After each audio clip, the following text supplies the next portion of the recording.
ख्वाजा पाक का एक कौल मैं पढ़ रहा था। ख्वाजा पाक का वो कौल सुनिए, खानकाह फरीदिया को देखिए।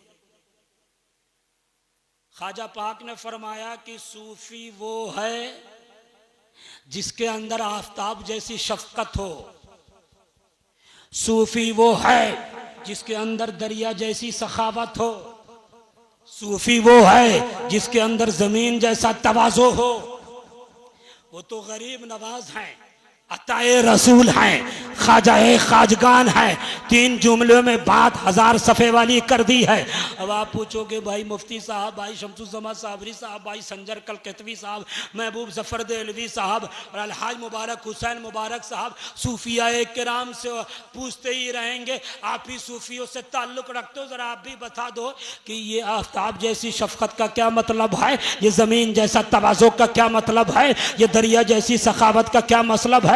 तो मैं ये कहता हूं कि जब सूरज निकलता है तो उसकी शुआएं, सूरज कभी ये सोच के नहीं निकलता आज सिर्फ मैं मुसलमानों के घरों को रोशन करूंगा, नहीं, फिर सूरज यही नहीं सोच, सिर्फ ये नहीं सोचता कि आज मैं सिर्फ सुन्नी बरेलवियों के घरों को रोशन करूंगा, नहीं, मोमिनों को सिर्फ रोशन करूंगा, नहीं, बल्कि सूरज जब निकलता है, रोज आप देखते होंगे तो सूरज जिस तरह से नबी का कलमा पढ़ने वाले मुसलमानों को, मोमिनों के घरों को रोशनी देता है, जिस तरह हम सुन्नी सहीहुल अकीदा के घरों को रोशनी देता है, उसी तरह बदअकीदों के घरों को भी रोशनी देता है। उसी तरह एक हिंदू के घर में भी रोशनी पहुंचाता है, सिख के घर भी रोशनी पहुंचाता है। इसलिए कहते हैं गरीब नवाज, इसलिए कहते हैं अताए रसूल, इसलिए कहते हैं ख्वाजाए खाजगान कि सूफी वो है जिसके अंदर आफताब जैसी, सूरज जैसी शफकत हो।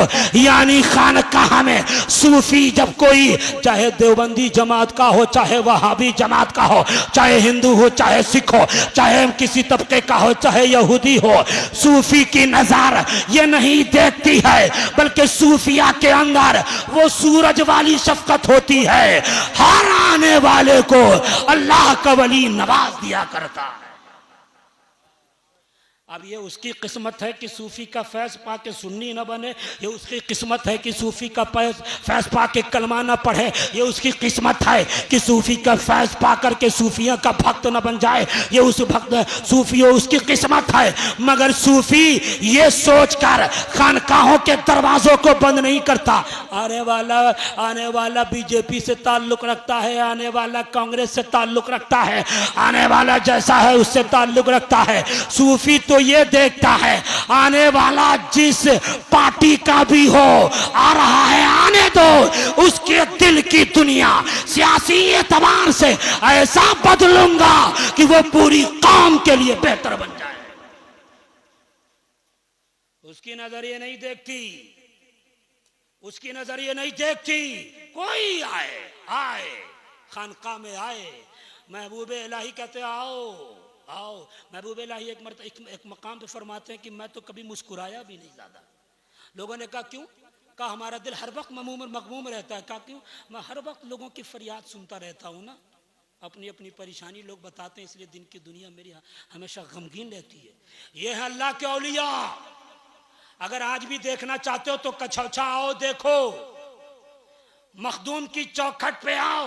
जिस तरह नीर के पानी से अल्लाह का बंदा कलमा पढ़ने वाला शिफा पाता है, उसी तरह नीर के पानी से इस मुल्क का हिंदू भी शिफा पाता है, सिख भी शिफा पाता है, जो आए उसे शिफा मिलती है। इसीलिए कहते हैं सूफियों की चौखट से उलझो मत, वरना तुम न यहाँ के रहोगे न कल वहां के रहोगे। का दूसरी क्वालिटी का सूफी वो है जिसके अंदर दरिया जैसी सखावत हो। यहूदी भी पानी ले दरिया नहीं रोकता, हिंदू भी पानी ले दरिया नहीं रोकता, मुस्लिम भी पानी ले दरिया नहीं रोकता, औरत भी पानी ले दरिया नहीं रोकता, मर्द भी पानी ले दरिया नहीं रोकता। इसी तरह सूफी का दिल हुआ करता है खानकाहों की चटाई पर बैठने वाला, वो फकीर हुआ करता है, उसके खानकाह में जो आए उसकी सखावत से सब माला माल हुआ करते हैं। उस सूफी के अंदर जमीन जैसा तवाज़ो भी हो। अगरचे कोई फेसबुक पर बैठकर तबर्राबाजी करे, फेसबुक पर बैठ के लान तान करे, खानकाहों को बुरा भला कहे, तो ये सूफी वो हैं जिनके अंदर जमीन जैसा तवाज़ो है। इसलिए कि जमीन पर यहूदी भी जूता रखता है, हिंदू भी पांव रखता है, मुस्लिम भी पैर रखता है, मोमिन भी पैर रखता है। जमीन सबको बर्दाश्त करती है। सूफी भी इसी तरह सबको बर्दाश्त करती है, बर्दाश्त करता है।